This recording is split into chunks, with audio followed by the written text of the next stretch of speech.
Good morning friends. Last લેક્ચરમાં આપણે છેલ્લે લાઇસોઝોમ વિશે ચર્ચા કરી હતી. હવે વાત કરીએ આપણે લાઇસોઝોમની જ. લાઇસોઝોમના પ્રકાર. લાઇસોઝોમના પ્રકાર પડે છે. પહેલો પ્રકાર છે પ્રાથમિક લાઇસોઝોમ.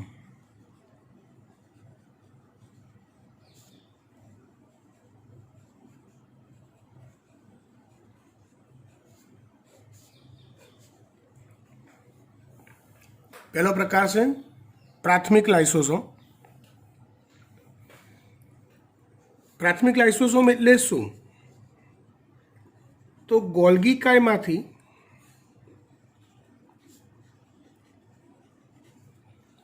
છૂટી પડેલી પુટિકા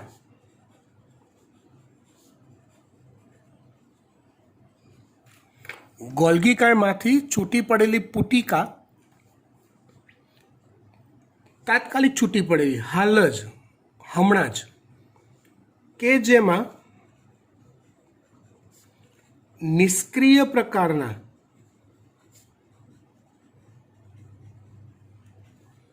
હાઇડ્રોલાઇટિક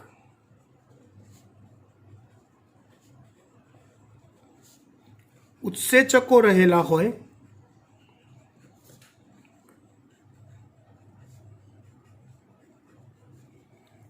એને પ્રાથમિક લાઇસોઝોમ કહેવાય. એટલે આમ જોવા જાઓ તો સાદી ભાષામાં એને ઇનમેચ્યોર લાઇસોઝોમ કહેવાય. ઇમેચ્યોર ગોલ્ગી કાયમાંથી હાલ પુટિકા છૂટી પડી છે. એટલે આમ જોવા જાઓ તો છૂટી પડેલી પુટિકા અત્યારે કોઈ કામ કરવાને લાયક નથી. એટલે તાત્કાલિક હમણાં જ છૂટી પડેલી પુટિકા જે નિષ્ક્રિય પ્રકારના પાચક ઉત્સેચકો ધરાવતી હોય એને પ્રાથમિક લાઇસોઝોમ કહેવાય. બીજો પ્રકાર છે દ્વિતીયક લાઇસોઝોમ.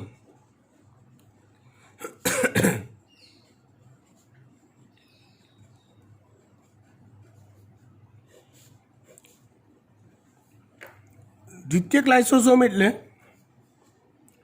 સક્રિય પ્રકારના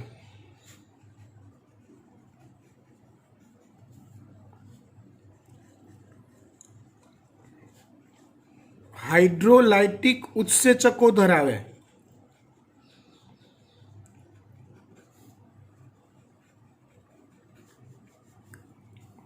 ને દ્વિતીયક લાઇસોઝોમ કહેવાય. સક્રિય પ્રકારના હાઇડ્રોલાઇટિક ઉત્સેચકો જે ધરાવે એને દ્વિતીયક લાઇસોઝોમ કહેવાય. આ દ્વિતીયક લાઇસોઝોમ એક્ટિવલી કામ કરે કેવું?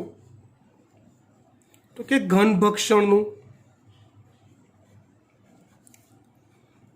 પ્રવાહી ભક્ષણનું,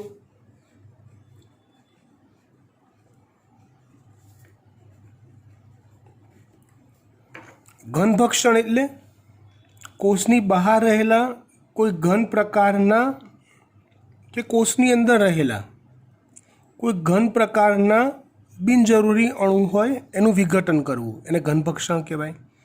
એ અણુ પણ હોઈ શકે અને સૂક્ષ્મજીવ પણ હોઈ શકે એક જ.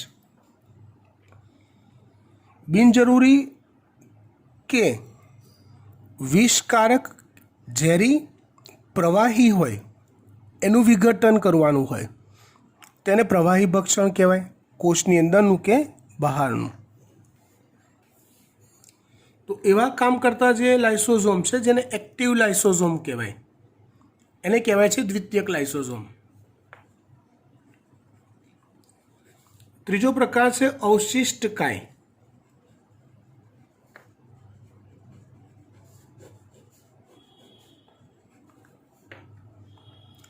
ત્રીજો પ્રકાર છે અવશિષ્ટ કાય. અવશિષ્ટ કાય એટલે શું? અવશિષ્ટ કાય કોને કહેવાય? તો અવશિષ્ટ કાય એટલે ઘન ભક્ષણ કે પ્રવાહી ભક્ષણ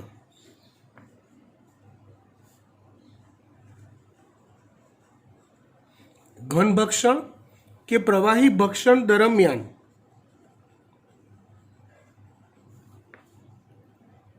એ પ્રક્રિયા થઈ એ દરમિયાન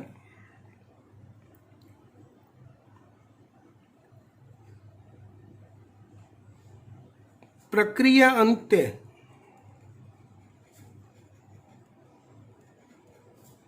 બચેલા અવશેષ, કેમ કે કોઈ પણ રાસાયણિક પ્રક્રિયા થાય ને એમાં કંઈક તો નિપજ બને, તો એ જે અવશેષ બચે છે તો તે અવશેષ ધરાવતી જે પુટિકાઓ હોય એને અવશિષ્ટ કાય કહેવાય. એ અવશેષો ધરાવતી પુટિકાઓ જે હોય એને અવશિષ્ટ કાય કહેવાય. ચોથી છે ફેગોઝોમ્સ, કે જે આત્મઘાતી કોથળી તરીકે કાર્ય કરતી હોય.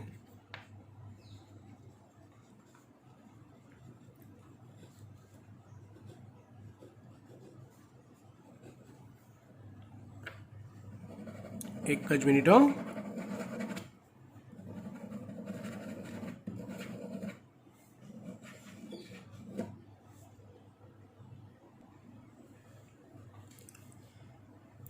આત્મઘાતી કોથળી તરીકે કાર્ય કરતી હોય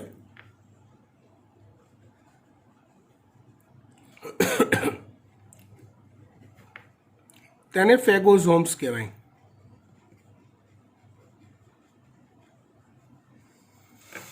મતલબ કે જ્યારે કોષ નિષ્ક્રિય થતો હોય અથવા એની કાર્યક્ષમતા ઘટતી જતી હોય ત્યારે સમગ્ર કોષનું વિઘટન કરવાની જરૂરિયાત રહેશે. આવી સમગ્ર કોષનું વિઘટન કરી દેતી હોય એવી લાઇસોસોમ પુટિકાને આત્મઘાતી કોથળી કહેવાય. ડિસ્ટ્રોય થતી હોય એવી એને ફેગોઝોમ્સ કહેવાય. આવા 4 પ્રકાર લાઇસોસોમના હોય છે. ચલો ત્યાર પછી વાત કરીએ આપણે અંતઃકોષરસ જાળની.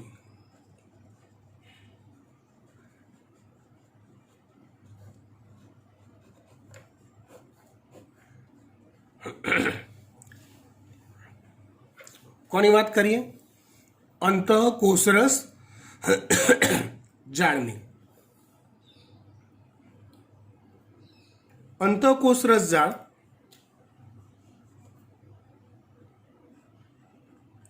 તો સમગ્ર કોષરસમાં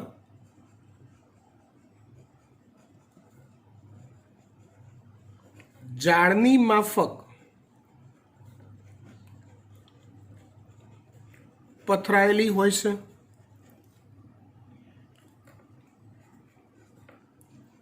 પોલા નલિકામય એકમો ધરાવે છે. આ એકમોને સિસ્ટર્ની કહે છે. અંતઃકોષરસ જાળ એ કોષ માટેના જરૂરી ઘટકોનું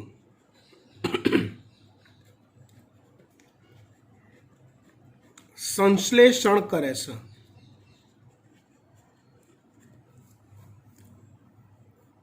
આમાં કેવું હોય મિત્રો કે આમ તો એવું કહેવાય આપણે આપણા શરીરની કોષની જેટલી પણ જરૂરિયાત હોય, કોષ એક જીવંત તંત્ર છે.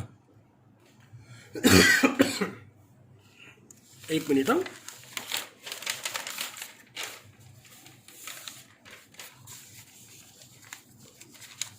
હું શું સમજાવવા માંગુ છું એ ધ્યાનથી સમજો. જો કોષ એક જીવંત તંત્ર છે, 24/7 સતત કાર્ય કરતું. એ જીવંત તંત્ર છે આથી એની કંઈક ને કંઈક સતત દ્રવ્યોની જરૂરિયાત રહેતી હોય છે.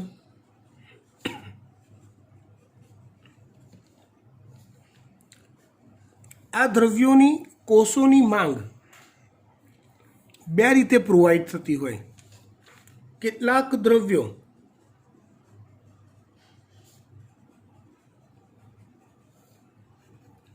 શરીર પોતે જ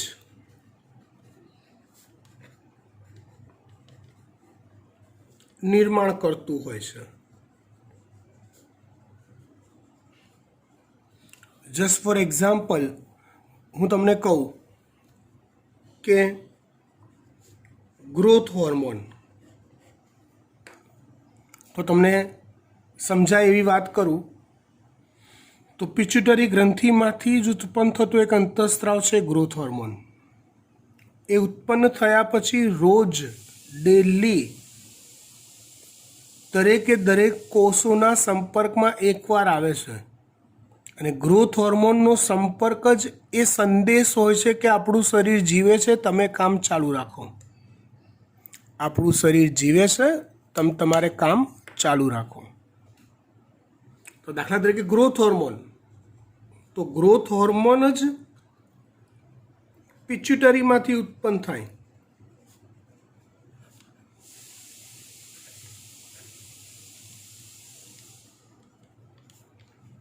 જે આપણા શરીરની જીવિતતા એટલે કે કોષોની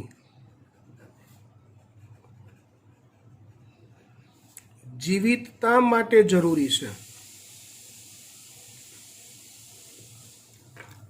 શરીરની અથવા કોષોની જીવિતતા માટે જરૂરી છે. કોણ? Growth hormone.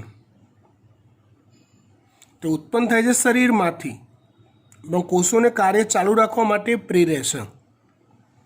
કેટલાક દ્રવ્યો શરીર પોતે જ નિર્માણ કરે છે અને કેટલાક દ્રવ્યો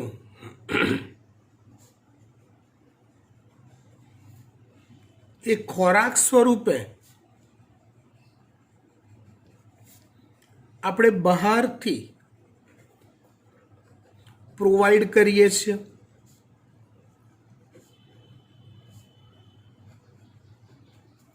કેટલાક દ્રવ્યો ખોરાક સ્વરૂપે આપણે બહારથી પ્રોવાઈડ કરીએ છીએ. કેટલાક દ્રવ્યો શરીર પોતે નિર્માણ કરે છે. ખબર પડી વાત? હવે આપણે જે ખોરાક તરીકે જે ઘટકો લઈએ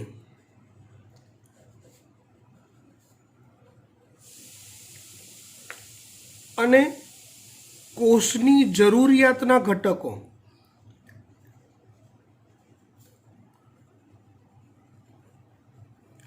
નું સ્વરૂપ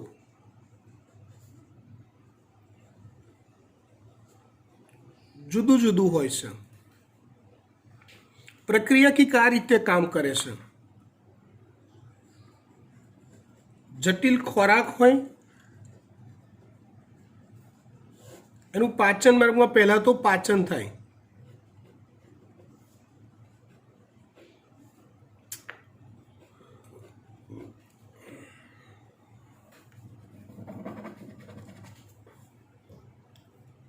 જટિલ ખોરાકનું પાચન માર્ગમાં પહેલાં તો પાચન થાય.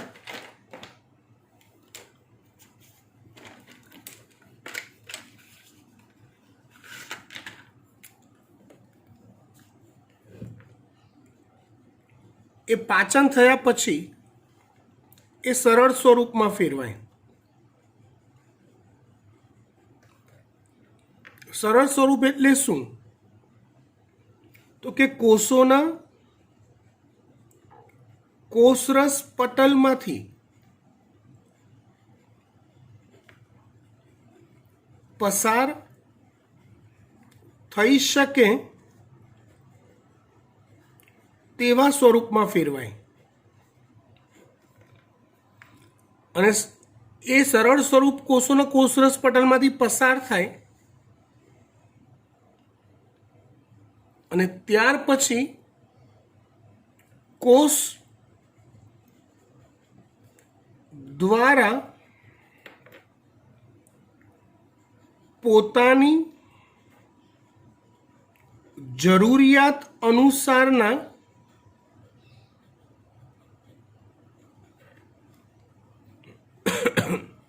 સ્વરૂપમાં સંશ્લેષણ થાય.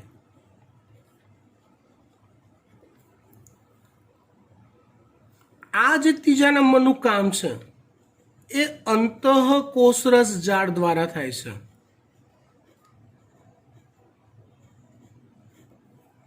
આજે ત્રીજા નંબરનું કામ કીધું ને, ત્રીજું સ્ટેપ, એ અંતઃકોષરસ જાળ દ્વારા થાય. સમજી ગયા? ડન.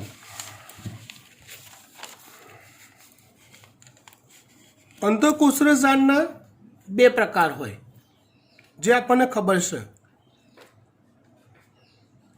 SER અને બીજો પ્રકાર છે RER. એક પ્રકાર છે SER અને બીજો પ્રકાર છે RER. SER એટલે લીસી અંતઃકોષરસ જાળ, સ્મૂધ એન્ડોપ્લાઝમિક રેટિક્યુલમ. RER એટલે રફ એન્ડોપ્લાઝમિક રેટિક્યુલમ અથવા કણિકામય અંતઃકોષરસ જાળ. આની સપાટી લીસી હોય અથવા રિબોઝોમ વિહીન હોય અને RER એની સપાટી રિબોઝોમ્સ યુક્ત હોય, રફ હોય, ખરબચડી પર હોય. રિબોઝોમ નામની અંગિકા એના પર ચોંટેલી હોય બહુ બધી. સમજી ગયા? ઇન શોર્ટ, RER જે છે ને એ મોટે ભાગે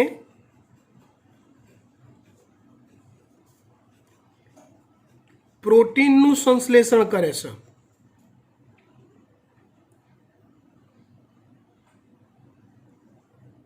વિશિષ્ટતા એની.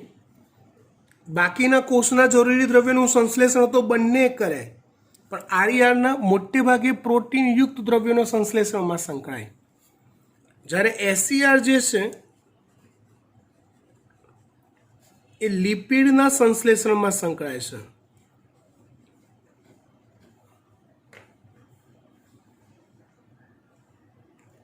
મતલબ નીટમાં MCQ તરીકે શું વિચારવાનું? તો જે કોષો સક્રિય રીતે પ્રોટીન સ્ત્રાવી હોય, જે કોષો સક્રિય રીતે પ્રોટીન સ્ત્રાવી હોય તેમાં RER વધુ જોવા મળે. દાખલા તરીકે જો કોઈ પણ ઉત્સેચકોનો સ્ત્રાવ કરતા કોષો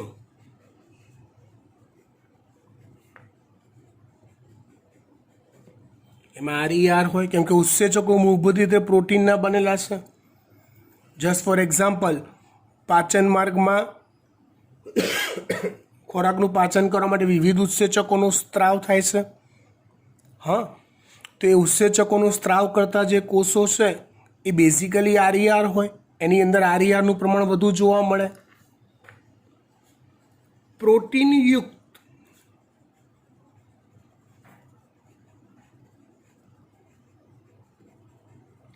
અંતઃસ્ત્રાવોનો સ્ત્રાવ કરતા કોષો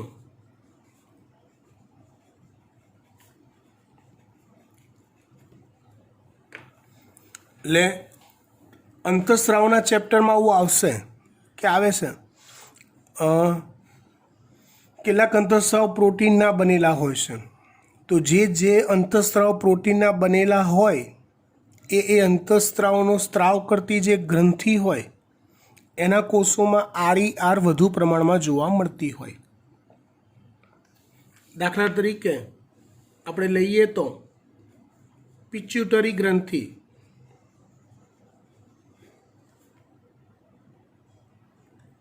પિચ્યુટરી ગ્રંથિના જે અંતઃસ્ત્રાવો છે બધા પ્રોટીન કે પેપ્ટાઇડ પ્રકારના છે.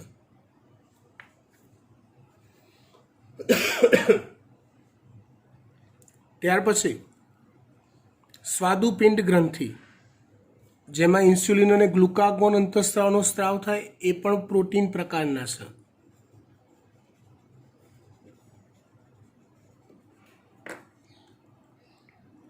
સમજો. હવે SER લિપિડનું સંશ્લેષણ કરે,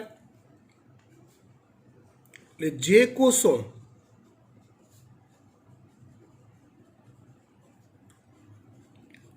સક્રિય રીતે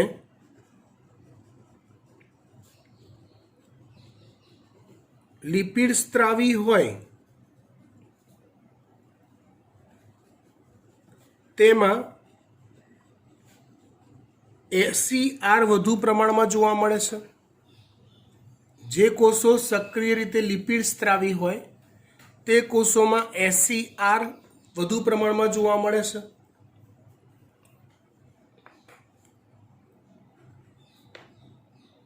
તો લિપિડનો સ્ત્રાવ કરતા અથવા લિપિડ યુક્ત અથવા સ્ટેરોઇડ યુક્ત અંતઃસ્ત્રાવોનો સ્ત્રાવ કરતી ગ્રંથિઓના કોષો, સ્ટેરોઇડયુક્ત અંતઃસ્ત્રાવનો સ્ત્રાવ કરતી ગ્રંથિઓના જે કોષો હોય એમાં SER વધુ પ્રમાણમાં જોવા મળતી હોય.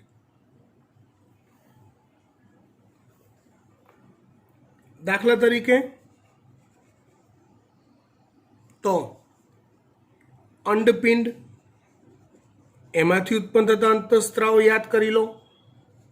શુક્રપિંડ, એમાંથી ઉત્પન્ન થતા અંતઃસ્ત્રાવ યાદ કરી લો. હા, એવી રીતે આપણે એડ્રિનલ બાહ્યક, જેને એડ્રિનલ કોર્ટેક્સ પણ કહેવાય. એડ્રિનલ ગ્રંથિના બે વિસ્તાર હોય, એડ્રિનલ બાહ્યક અને એડ્રિનલ મજ્જક. તો એમાંથી એડ્રિનલ બાહ્યકમાંથી ઉત્પન્ન થતા અંતઃસ્ત્રાવો એ સ્ટેરોઇડ પ્રકારના હોય. તો એના જે કોષો હોય એમાં SER વધુ પ્રમાણમાં જોવા મળતી હોય. સમજી ગયા? ડન? આવડશે? પાક્કું? ઓકે. ત્યાર પછી વાત કરીએ આપણે રિબોઝોમની.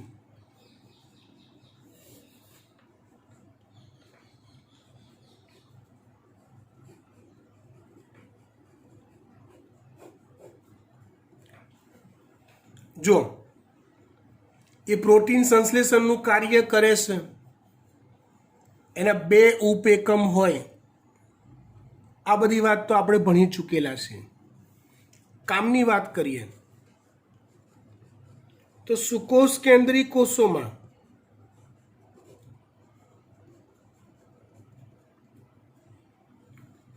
ATS અને 70S એવા બંને પ્રકારના રિબોઝોમ જોવા મળે.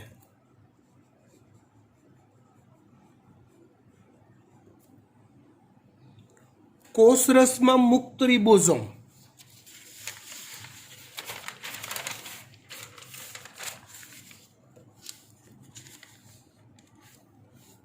સમજો બરાબર.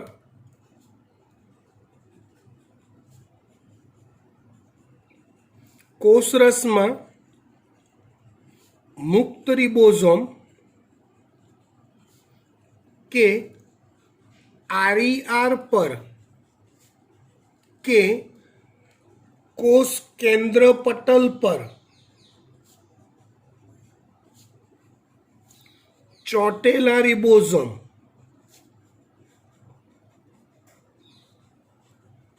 એ એટીએસ પ્રકારના હોય છે. કેવા પ્રકારના હોય? એટીએસ પ્રકારના. જ્યારે કોઈ અંગિકા લાઈક હરિતકણ છે, કણાભ સૂત્ર છે, એ અંગિકાના પોલાણમાં રહેલા એટલે કે એના આધારકમાં રહેલા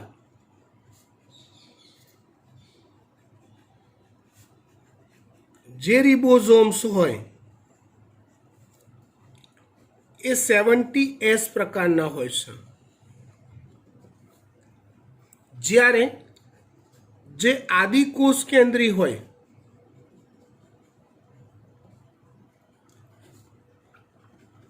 આદિકોષ કેન્દ્રી કોષો હોય બેક્ટેરિયા અને બધા સાયનોબેક્ટેરિયામાં, તો એની અંદર ફક્ત 70S પ્રકારના રિબોઝોમ હોય છે.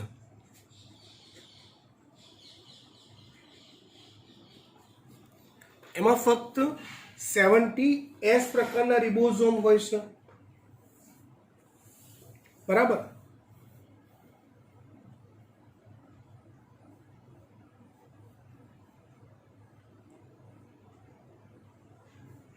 હવે આપણે એવું શીખ્યા કે રિબોઝોમમાં 2 ઉપ એકમો હોય છે. એવું આવ્યું ને? 80S રિબોઝોમ હોય તો 40 અને 60 આવા 2 યુનિટ હોય. અને બંને યુનિટ દાખલા તરીકે આવા 2 યુનિટ છે તો આનું આખાનું કદ જોવા જાવ તો 60S હોય, આનું આખાનું કદ જોવા જાવ તો 40S હોય, પણ એનો અમુક ભાગ ઓવરલેપ થયેલો હોય એટલે એની સાઇઝ થાય 80S. આ ઇન્ડિવિજ્યુઅલ આખું 60, આ ઇન્ડિવિજ્યુઅલ આખું 40, પણ ઓલ ઓવર સાઇઝ 100 ના થાય. બરાબર. S નો અર્થ છે સ્વેડબર્ગ. બરાબર. આ 2 ઉપેકમો જે હોય ને એ Mg2+ આયન દ્વારા એકબીજા સાથે જોડાયેલા હોય છે. કયા આયન દ્વારા જોડાયેલા હોય? તો કે Mg2+ આયન દ્વારા એકબીજા સાથે જોડાયેલા હોય છે. બીજી વાત કરીએ, એના બંધારણમાં શું હોય? એ શેનું બનેલું હોય રિબોઝોમ? તો એ RNA અને પ્રોટીનના બનેલા હોય છે. પોલાણ વિહીન નક્કર રચના હોય છે. તે RNA અને પ્રોટીનના બનેલા હોય છે અને પોલાણ વિહીન નક્કર રચના હોય છે. ક્યારેક એવું બને એક mRNA સાથે એક કરતા વધુ રિબોઝોમ સંકળાતા હોય. યાદ કરો, પ્રોટીન સંશ્લેષણની પ્રક્રિયા એના 3 તબક્કા. ઓલું ટ્રાન્સક્રિપ્શન, ટ્રાન્સલોકેશન અને ટ્રાન્સલેશન, ભાષાંતર. તે ભાષાંતરમાં mRNA જે હોય એ રિબોઝોમ પર જાય આ રીતે. આ છે mRNA.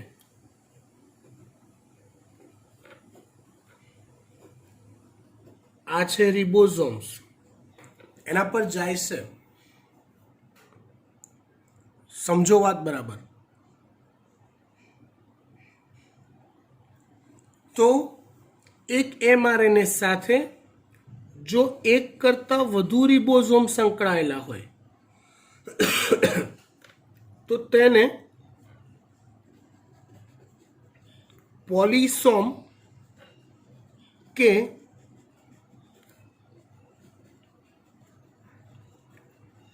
પોલીરિબોઝોમ્સ કહેવાય છે.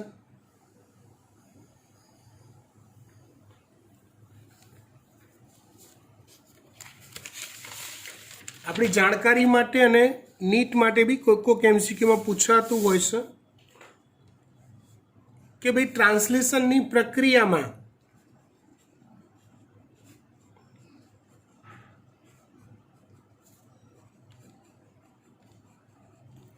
રિબોઝોમનો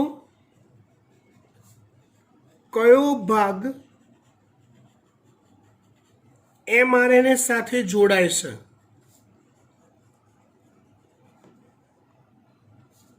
કયો ભાગ જોડાય?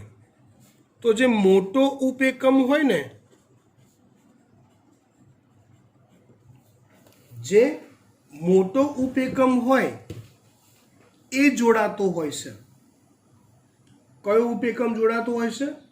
મોટો ઉપએકમ જોડાતો હોય છે.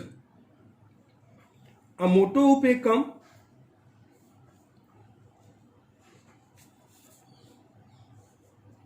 જોડાય.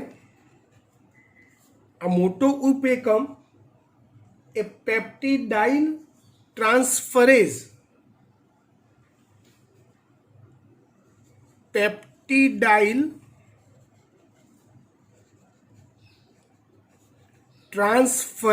ઉત્સેચક ધરાવતો હોય.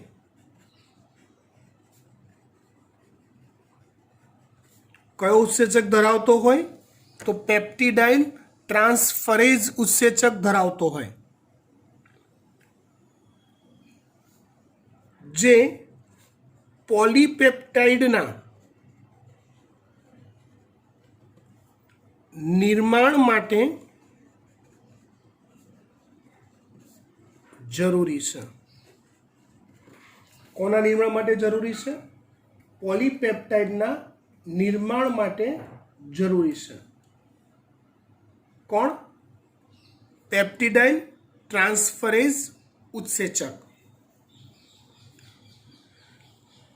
બરાબર. રિબોઝોમના જે બે યુનિટ હોય એ કંઈક આવા હોય છે.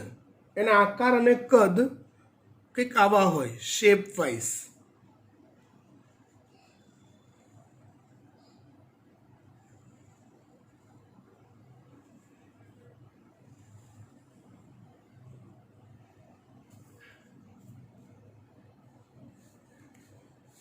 આ એક જે ભાગ દોર્યો એ 50S અથવા મોટો યુનિટ, આપણે હું અહીંયા દોરી રહ્યો છું 50S અને 30S, એટલે મોટો ઉપએકમ.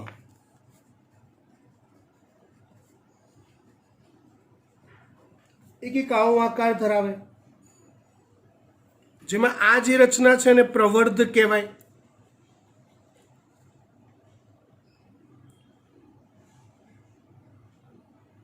ત્યાર પછી આ જે ભાગ છે એને ખાડો અથવા ખીણ જેવી રચના કહેવાય. આ જે ભાગ છે આ, એને કહેવાય કેન્દ્રીય પૂર્વ નલિકામય રચના. કેન્દ્રીય એટલે સેન્ટરમાં આવેલી નલિકામય રચના.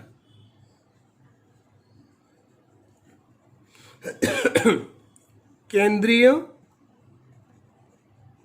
પૂર્વ નલિકામય રચના કહેવાય આને. બરાબર. આ જે ભાગ છે એને ઉપસેલો ભાગ કહેવાય. એવી રીતે જે નાનો યુનિટ હોય એક આવો હોય છે.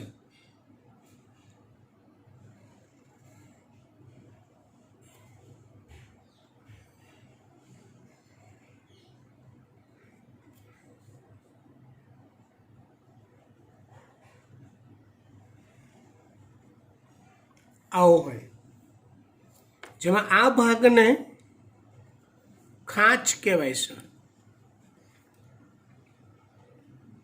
બરાબર. આ ભાગને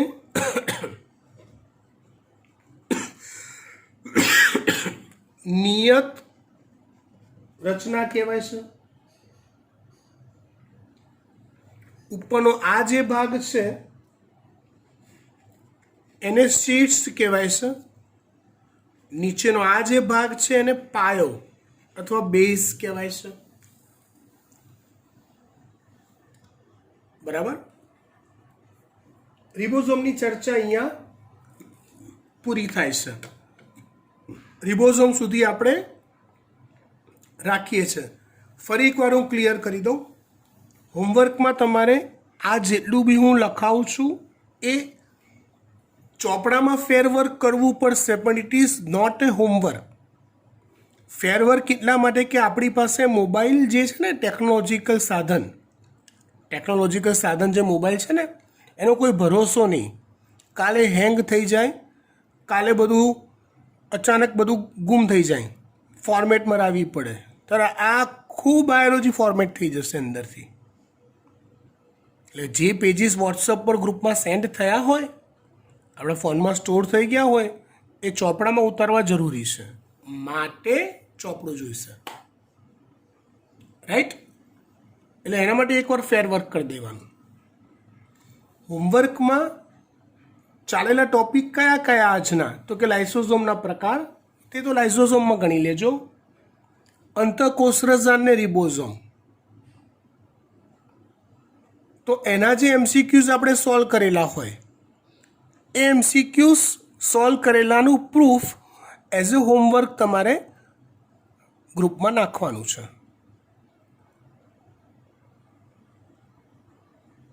ગૂગલ ક્લાસરૂમમાં. Okay, by.